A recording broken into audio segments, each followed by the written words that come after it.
Kasunod ng Pogo ban, Pigo naman ang gustong paghigpitan ng ilang senador. Yung po yung online na pagsusugal na ang customer nasa Pilipinas. Inusisa rin sa Senado ang mabagal umanong deportation ng mga dayuhang Pogo worker. Nakatutok si Mav Gonzalez. Kahit banned na lahat ng Pogo, marami pa ring dayuhang trabahador nito ang hindi pa nadedeport sa kani-kanilang bansa. Yan ang lumabas sa pagdinig ng Senado kanina na ikinadismaya ng ilang senador. Ang napailabas na ho natin, Mr. Senator, is a total of 3,024. 10% lang. So, yan. Why is that? Yan po are those that are apprehended or arrested in various operations by BI and or PAOK. Meron tayong 27,000 foreign nationals na dati nag-work sa Pogo at hindi nyo na-account kung nasaan po sila. Meron po kaming close coordination sa Bureau of Immigration at lalo na rin po sa PAOK and NBI. Sa isang raid nga nitong Enero sa Parañaque, kalahati lang sa 438 na nahuli ang na-deport. Nung mga nahuli ho kasi, wala yung passport. So we have requested from the embassy for their travel documents.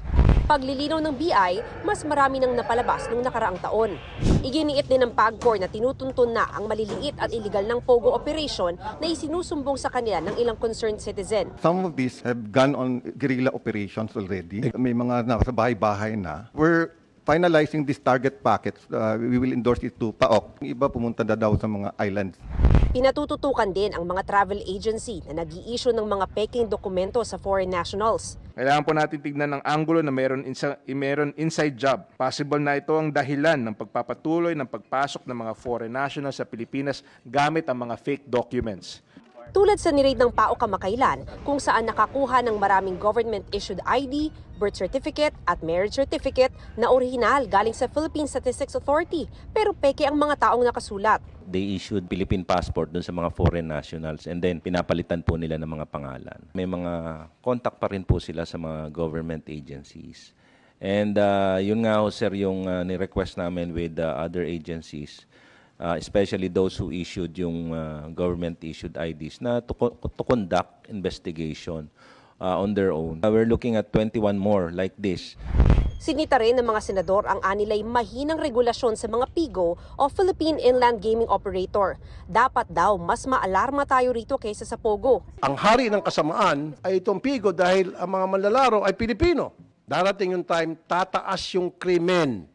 Dahil lulong ang napakaraming Pilipino sa PIGO, online gaming. It has to be regulated. With regard lang po to the responsible gaming program which covers po both yung sa mga land-based natin at saka yung online din po currently, meron naman po tayong mga programa po like yung banning program.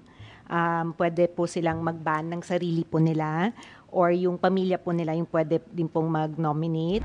Nakikipag-ugnayan na rin daw sila sa online payment platforms. Yung mga online providers po mismo, meron na rin po silang ginagawa, mag-set na ng limit.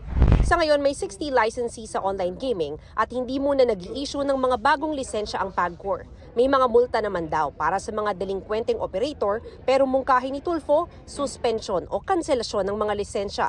Kaugnay naman ang mga Pilipinong sangkot din sa Pogo. Yung mga Pilipino na kasabwat sa illegal na gawain ng mga Pogo, especially involving lab scam, na panloko ng mga foreigners, kapag nagkakahulihan, nabibigyan ng ayuda ng TSWD, ay sana yung binigay na ayuda doon, binigyan na sa talagang tunay na dapat bigyan na ayuda yung mga mahirap na kababayan. Let us compel the DSWD for the next hearings.